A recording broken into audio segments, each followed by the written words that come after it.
이게 어제 JTBC 단독이었잖아요. 네, 송우영 기자의 예. 단독이었습니다. 진짜 저 이 리포트 보고 너무 화가 나더라고요. 너무 황당합니다. 이 사회 초년생인 한 20대 여성에게 일어난 일인데요. 2년 전인 2020년 1월에 한 아파트 한 원룸의 신축 빌라에 입주를 합니다. 당시에 이제 보증금이 1억 4천만 원 정도 됐다고 하는데 2년을 살고 올해 1월에 만기가 됐습니다. 근데 아직까지 보증금을 돌려받지 못하고 있는 상황입니다. 이 사람 혹시나 이런 일이 생길까 봐 뭐 세금 체납 여부, 근저당 여부 같은 거 굉장히 꼼꼼하게 살폈었는데 소용이 없었습니다. 자, 이렇게 다 꼼꼼히 살폈는데도 불구하고 지금 보증금을 돌려받지 못하고 있어요. 자, 어떻게 된 일인지 피해자 얘기 직접 한번 들어보시죠. 전세 보증금을 받고서 이사를 가려고 하는데 알아보니까 이 집이 압류가 되어 있었고 금액이 정확하게 얼마냐 3천만 원이 있으면 이 집이 해결이 된다. 압류금을 다 갚을 수 있다. 이 사람 때문에 이사도 안 되고 저 계속 이제 몇 달 동안 이러고 있는 거죠. 이런 악몽이 시작된 거는 집주인이 갑자기 획 바뀌어가지고 그런 거라면서요. 사실 입주 이후에 집주인이 바뀌어도 이 임대차 관계는 유지가 되기 때문에 예.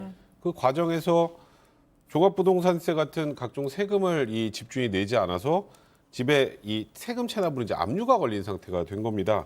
지금 20대 여성이 올해 1월에 받아야 되는 전세 보증금이 한 1억 4천만 원 되는데 이걸 지금 한 푼도 받지 못하고 있는 상황이라고 하고요.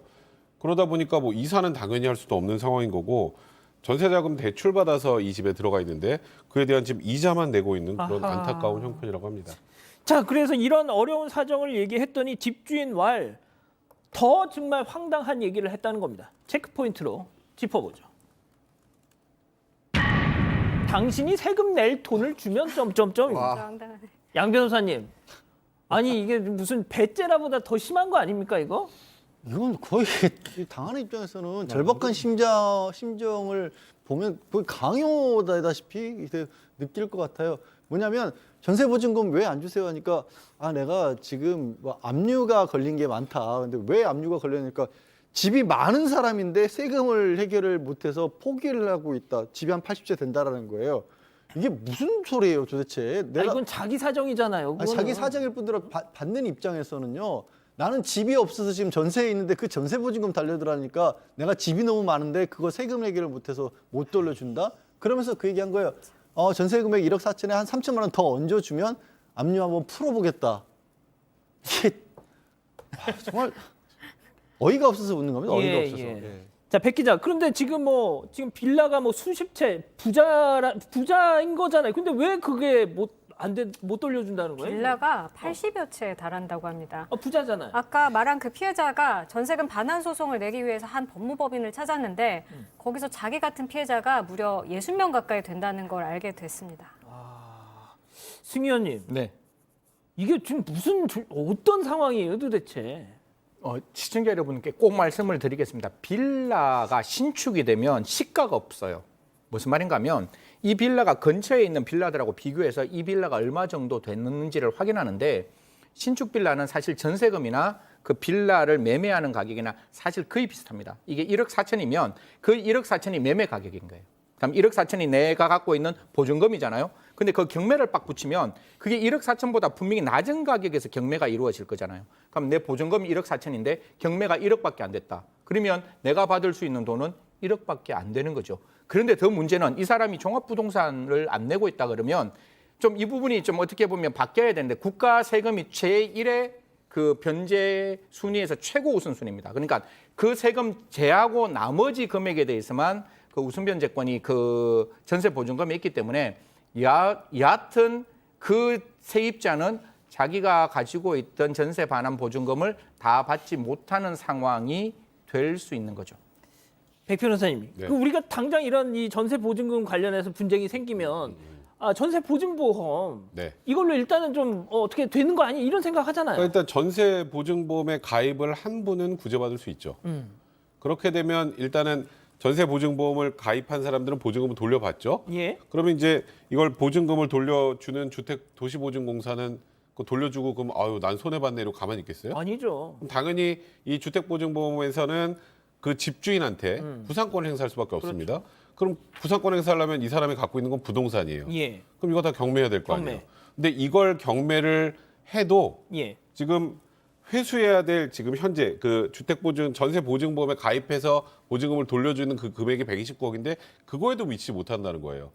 그럼 전세보증보험에 가입한 분들은 어떻게든 보증금 받았지만 예. 그럼 나머지 전세를 사시는 분들은 어떻게 될까요? 이분들은 현실적으로 돌려받을 수 있는 방법 자체가 거의 없는 것입니다.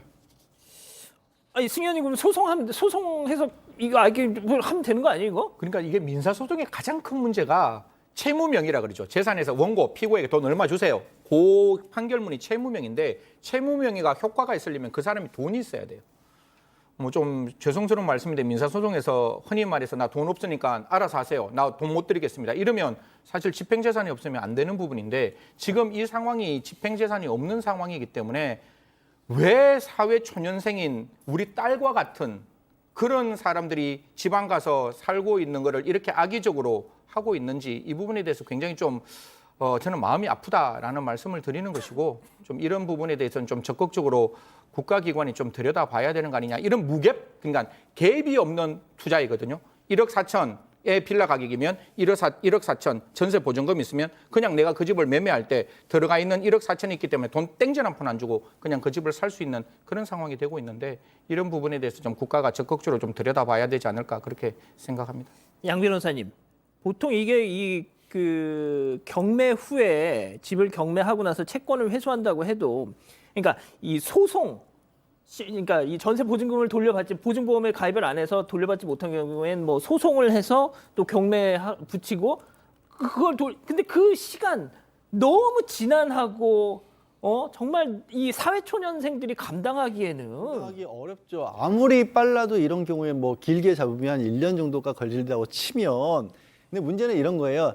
그냥 한 채, 두 채를 가지고 있는 일반적인 경우라고 한다라면 그 사람의 다른 재산이라도 뭐 집주인의 다른 재산이라도 압류를 건다거나 그 집 자체를 경매하는 건데, 이렇게 많은 집들을 가지고 흔히 하는 말로 자기가 투자도 하지 않고 위험한 사업을 벌였던 사람이 넘어가 버리면 전세에 들어간 사람 입장에서는 정말 방법이 없어요. 아이고. 일단 좀 보증보험은 전세 보증보험은 반드시 들라고 저는 예. 어떤 경우에나 그거 강조를 드리고요.